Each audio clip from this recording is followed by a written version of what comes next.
So let's take a look at the actual IV curve for a solar cell.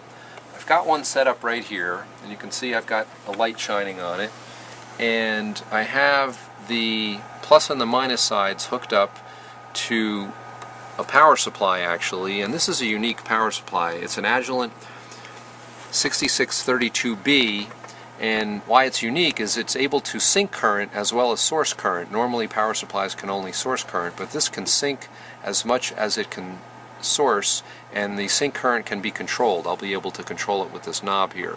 So you can actually see that right now the open circuit voltage on this particular solar cell is about a half a volt, 0.480 volts, and there's no current flowing because I don't have it set for any current right now, but we'll turn that up in just a moment.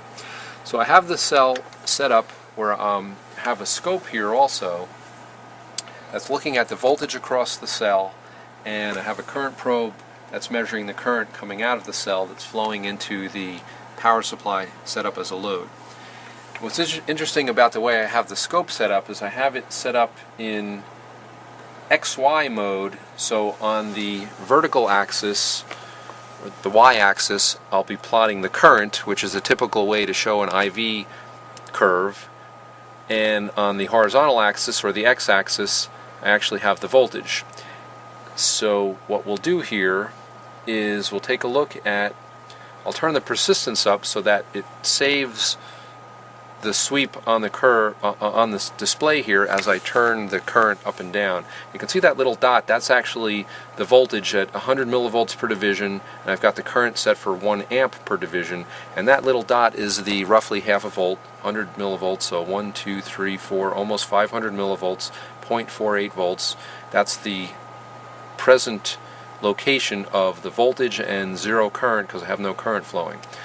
So what I'm going to do is turn the persistence up, and I'm going to turn the current up starting at that 0.48 volts and 0 amps. As I'm going to turn the current up on the power supply here, and we'll actually see the current go up and the voltage change as well. It's going down until we hit right there, and I'll stop the persistence here. And what that point is, that's the short circuit current. We're at 0 volts, and we've got about 1, 2, 3, almost 4 amps. In fact, on the front panel on here, you don't need to show that, but it says 3.8 amps.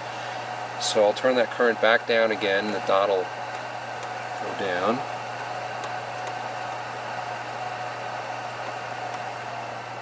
And what I also want to show you is what happens when we simulate cloud cover. So I'm going to take my pan over here for a second, which is fine. I'm going to just take some bubble wrap actually and simulate some cloud cover just by putting that over here. So let's take another look at the IV curve. Turn the persistence back on and turn the current up again slowly. And we see it starts at about the same open circuit voltage, but the short circuit current is now a bit lower. Turn that back down again, the current, and I'll do one more change of our simulated cloud cover. We'll take a look at that again on the panel. Put the bubble wrap off, and this is a bit darker as you can see, so this is even more simulating more cloud cover. And let's take a look at that on the screen. Turn the persistence back on, and we can even see the dot moved a little bit lower. The open circuit voltage is a little lower, but watch what happens with the current. Current is substantially lower with that amount of cloud cover.